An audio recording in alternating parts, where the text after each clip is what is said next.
തമിഴ്നാട് മുഖ്യമന്ത്രി എം.കെ. സ്റ്റാലിന്റെ നേതൃത്വത്തിലുള്ള DMK ഭാഷയുടെ പേരിൽ വിഷം പടർത്തുകയാണോ? കേന്ദ്രം തമിഴ്നാട്ടിലേക്ക് ഹിന്ദി ഭാഷ അടിച്ചേൽപ്പിക്കുന്നുവെന്ന ആരോപണങ്ങൾക്ക് രാജ്യസഭയിൽ അമിത്ഷായുടെ മറുപടി ഇതായിരുന്നു.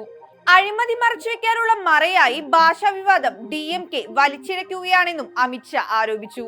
പുതിയ വിദ്യാഭ്യാസ നയത്തിലെ ത്രിഭാഷാ നയം നടപ്പാക്കുന്നതിൽ കേന്ദ്രവും തമിഴ്നാട് സർക്കാരും തമ്മിലുള്ള സംഘർഷം കടുക്കുന്ന പശ്ചാത്തലത്തിൽ ഹിന്ദി ഭാഷ സംസ്ഥാനത്തിന് മേൽ അടിച്ചേൽപ്പിക്കുന്നുവെന്ന് ആരോപിച്ച് കേന്ദ്രത്തെ വിമർശിച്ചുകൊണ്ട് തമിഴ്നാട്ടിൽ നിന്ന് രാജ്യസഭാ MP-മാരും രംഗത്ത് വന്നിരുന്നു.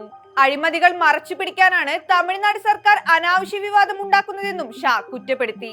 തമിഴ്നാട്ടിലെ DMK സർക്കാർ മെഡിക്കൽ എഞ്ചിനീയറിംഗ് കോഴ്സുകൾ തമിഴിലേക്ക് മാറ്റുന്നതടക്കമുള്ള കാര്യങ്ങളാണ് ശ്രദ്ധിക്കേണ്ടതെന്നും അതിനുള്ള ധൈര്യം നിങ്ങൾക്കില്ലെന്നും പറഞ്ഞു. BJP തമിഴ്നാട്ടിൽ അധികാരത്തിലെത്തിയാൽ മെഡിക്കൽ എഞ്ചിനീയറിംഗ് കോഴ്സുകൾ തമിഴ് മീഡിയത്തിൽ നടപ്പാക്കുമെന്നാണ് അമിത്ഷാ പറയുന്നത്. ലോക്സഭയിൽ ഭാഷാ വിഷയത്തിൽ നടന്ന ഹ്രസ്വ ചർച്ചയിൽ സംസാരിക്കുകയായിരുന്നു അമിത്ഷാ. ഇന്ത്യയിലെ ഏതെങ്കിലും ഒരു ഭാഷയുമായി ഹിന്ദി മത്സരിക്കുന്നില്ല. ഇന്ത്യയിലെ എല്ലാ ഭാഷകളുടെയും സമന്വയമാണ് ഹിന്ദിയിലുള്ളത്.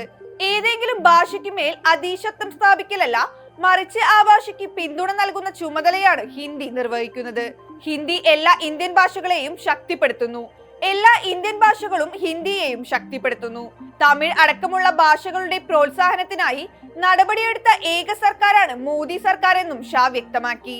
അതേസമയം മണ്ഡല പുനർനിർണയം നടപ്പാക്കിയാൽ ദക്ഷിണേന്ത്യക്ക് ലോക്സഭയിൽ നിലവിലുള്ള ആനുപാതിക പ്രാതിനിധ്യമായ 24% കുറവുണ്ടാകില്ലെന്ന് ഉറപ്പു നൽകുമോ എന്ന ചോദ്യത്തിന് മറുപടി നൽകാൻ കേന്ദ്ര ആഭ്യന്തരമന്ത്രിക്ക് ആയില്ല. ആഭ്യന്തര മന്ത്രാലയത്തിന്റെ പ്രവർത്തനങ്ങൾ സംബന്ധിച്ച് രാജ്യസഭയിൽ നടന്ന ചർച്ചയിൽ ജോൺ ബ്രിട്ടാസ് MP-യാണ് ചോദ്യം ഉന്നയിച്ചത്. 2 മണിക്കൂർ നീണ്ട മറുപടി പ്രസംഗത്തിൽ ഇതുൾപ്പെടെ ബ്രിട്ടാസ് ഉന്നയിച്ച നിരവധി ചോദ്യങ്ങൾക്ക് അമിത്ഷാ മറുപടി നൽകിയില്ല. കേരളത്തിന്റെ 8 ബില്ലും തമിഴ്നാടിന്റെ 11 ബില്ലുമാണ് ഗവർണർമാർ തടഞ്ഞു വെച്ചിരിക്കുന്നത്.